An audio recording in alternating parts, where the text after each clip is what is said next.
A Ópera Garnier, em Paris, é um dos edifícios mais belos e imponentes do mundo. Mas, por trás de sua grandiosidade, há uma história contada quase em segredo. Dizem que em seus subterrâneos vive um espectro atormentado, conhecido como o Fantasma da Ópera.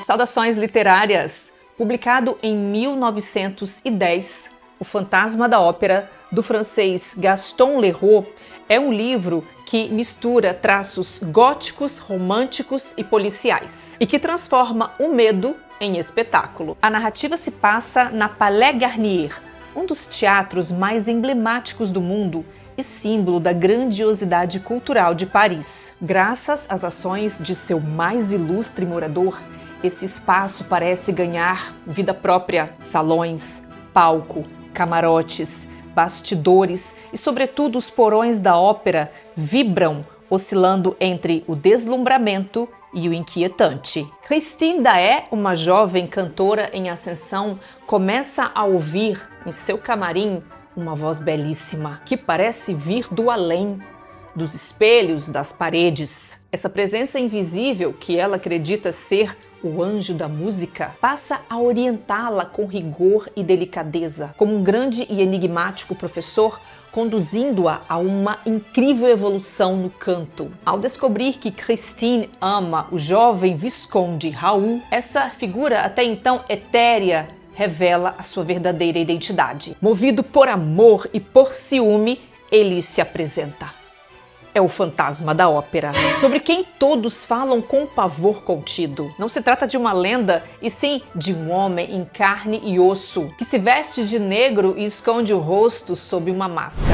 O fantasma, ou Eric, não é apenas um personagem. Ele é a força que orienta a dinâmica da ópera. Ele não se limita a observar. O fantasma interfere, exige e impõe regras. Determina quem deve cantar, ameaça os diretores, sabota apresentações e pune quem ousa desafiá-lo. Para contar essa história, o autor Gaston Leroux, que atuou como jornalista, constrói um narrador singular, um narrador participante.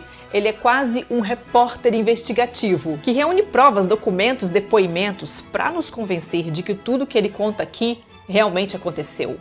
Esse jogo entre ficção e realidade se intensifica quando descobrimos que o autor se baseou em acontecimentos reais para compor algumas cenas. Um exemplo célebre é a queda de parte do lustre da ópera em 1896, que resultou na morte de uma espectadora e que Leroux incorporou à narrativa. Em determinado ponto, esse narrador-repórter cede lugar a uma figura muito singular, o persa. O persa é fundamental porque ele conhece o fantasma em profundidade. Seu passado, seus métodos, suas dores. O relato do persa, sem dúvida, é o mais intenso do livro, pois é ali que compreendemos Eric e passamos a oscilar entre o medo e a compaixão. À época de sua publicação, o romance foi bem recebido, mas foram as adaptações que consolidaram a sua fama e garantiram a sua permanência ao longo do tempo. A mais célebre de todas as adaptações é o musical da Broadway, que estreou em 1988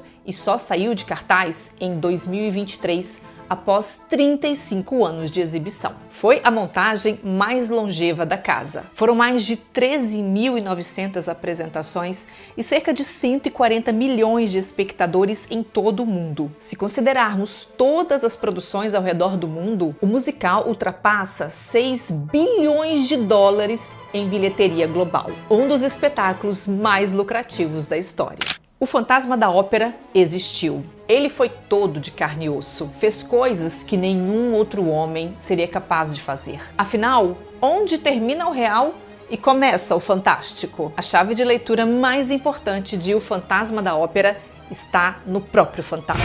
Compreender esse personagem tão enigmático e atormentado nos conduz a um outro patamar de entendimento da obra. Ouso dizer, nos eleva também como leitores de clássicos e como seres humanos. Essa história se passa nos domínios da Ópera Garnier, em Paris, onde o fantasma estabeleceu seu império. Sua fealdade singular, perturbadora, quase insuportável, o relega à margem da humanidade. E, no entanto, Eric, o fantasma, é também um gênio, mágico, ilusionista, engenheiro, músico brilhante, mestre dos mecanismos ocultos. Condenado por seu rosto desfigurado, ele vive nos porões da ópera, à sombra, privado de luz e de algo ainda mais essencial: o amor. Acompanhar os tormentos do fantasma é profundamente desconcertante, porque, embora ele cometa atrocidades, somos levados a uma pergunta incômoda. Até que ponto podemos julgá-lo se a origem de sua dor está na rejeição, na ausência de amor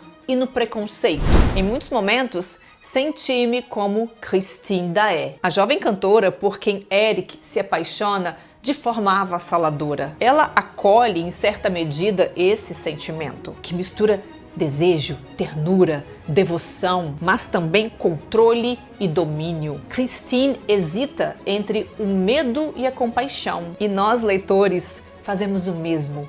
Essa é a grande mágica deste livro. O fantasma não nos permite um julgamento confortável. Ele nos obriga a permanecer nesse espaço incômodo entre rejeitar e compreender. Ao se mostrar odioso, podemos ler nas entrelinhas seu grito desesperado para ser amado e aceito. Aqui vale um convite pessoal. Atente-se às falas do fantasma. São, na minha opinião, as mais belas e poderosas de todo o romance. E por tudo isso, incluo Eric, o fantasma da ópera, entre os personagens masculinos mais marcantes da literatura clássica. Lista pessoal, tá? Um dia eu divulgo ela completa. Esta é a obra mais célebre de Gaston Leroux, publicada inicialmente em folhetim e depois reunida em livro no ano de 1910. Um livro belíssimo, bem escrito, mas acima de tudo necessário, porque enquanto houver preconceito e ausência de amor, a história do fantasma permanecerá viva e os ecos atormentados de Eric, vindos das profundezas da ópera, continuarão a ressoar muito além de seu tempo.